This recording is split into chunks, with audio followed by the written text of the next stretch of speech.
Ce n'était pas prévu.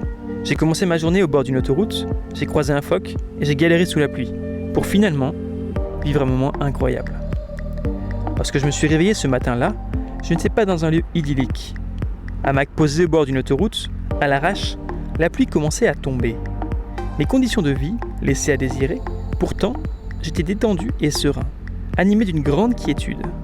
Comme si enfin, après une semaine d'aventure, je m'abandonnais au moment présent. Je sentais m'accompagner une confiance que je trouverais, quoi qu'il arrive, toujours le moyen de vivre et d'avancer. C'est dans cette énergie particulière que je me suis laissé porter par le hasard de la vie. Je me suis retrouvé au Mont-Saint-Michel, où j'en ai pris plein la vue. J'en ai aussi profité pour me ressourcer à ma manière. Au contact de la nature, assis à scruter les vagues, c'est là que j'ai vu une tête sortir de l'eau. C'était un phoque, écarté de sa colonie. Une fois régénéré, je suis reparti parmi les milliers de mes congénères, plein d'énergie.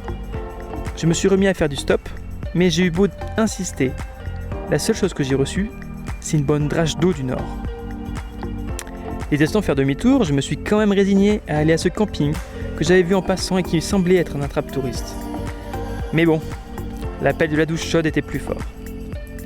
Reçu comme un malpropre, que j'étais un peu quand même, je dois l'avouer, j'apprends que le camping est complet. Je me rends à un second, qui lui aussi n'a plus de place. Il pleut, je suis trempé jusqu'aux os, à marcher ainsi sous la pluie. Je sens le froid me gagner, j'enregistre déjà plus de 30 000 pas sur mon téléphone. Avec mon sac de 25 kg, mon dos, que je contrains déjà depuis plusieurs heures, me supplie d'arrêter. Alors je tente quelque chose d'autre. Quelque chose que je n'avais jamais fait avant. Je me mets à sonner aux portes des gens, me présentant en expliquant mon aventure en stop vers la Suède. Puis, je leur demande si ça leur dit de partager un bout de soirée avec moi pour échanger expériences et anecdotes. Je m'attendais à des rejets froids. Mais ce n'est pas ce qui s'est passé. Je reçois un premier refus, mais chaleureux, avec même des encouragements. Ça me donne espoir. Je continue, 7 portes se sont ouvertes, classées sans suite. Avant que finalement, je rencontre ce groupe d'amis qui fumaient sur leur terrasse. Je leur fais mon pitch, qui était comme amplifié par ces tentatives précédentes, comme si chacune m'avait chargé d'une énergie supplémentaire. Cette fois, c'était différent. Ils se regardent entre eux, le temps est suspendu. Ils acceptent. Merveilleux. J'ai été accueilli comme un roi.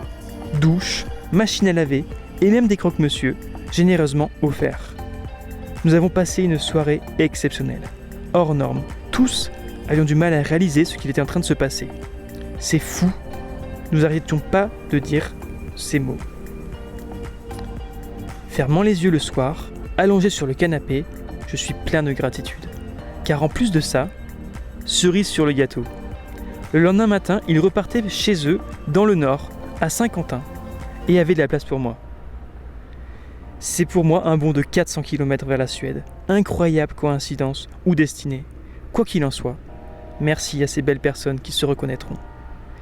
Merci à eux de m'avoir fait un merveilleux cadeau. Une démonstration de la puissance du cœur.